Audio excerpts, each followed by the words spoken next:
Well, for all the cinephiles and collectors who would like to keep their hands on a piece of memorabilia from their favorite movies and television series, well, this next one is definitely of your liking and interest. From Yoda's cane to Clint Eastwood's duster coat in The Good, the Bad and the Ugly, hundreds of items will go under the hammer next month in a sale of movie and television memorabilia. Entertainment memorabilia auctioneer PropStore is selling more than 1,800 items at its annual live auction. Items worn or used by some of Hollywood's biggest names are up for grabs, with plenty of items from some of cinema's biggest franchises, including the James Bond and Harry Potter films. Well, I think if you're a James Bond fan, we have pretty much anything and everything that's going to suit your personal taste.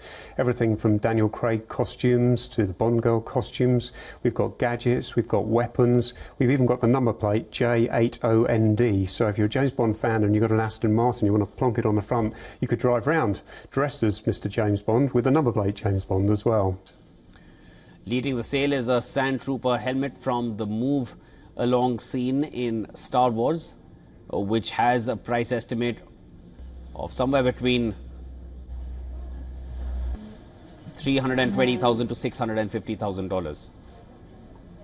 I think a lot of Star Wars fans, in fact every Star Wars fan, will remember the moment where Luke Skywalker and Obi-Wan Kenobi pull up at Mos Eisley Spaceport and they're stopped by the stormtroopers, and of course we see Obi-Wan Kenobi use his Jedi mind trick, saying these aren't the droids that you're looking for, and then the stormtrooper that tells them to move along, that's this stormtrooper helmet.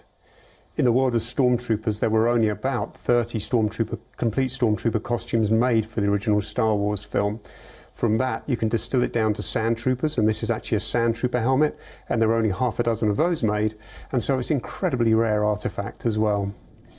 An array of costumes are being sold, including Michael Keaton's Batsuit from Batman Returns, a suit worn by Daniel Craig in the Bond film Skyfall, and the 2015 resizing jacket Michael J. Fox character Marty McFly wore in Back to the Future Part 2.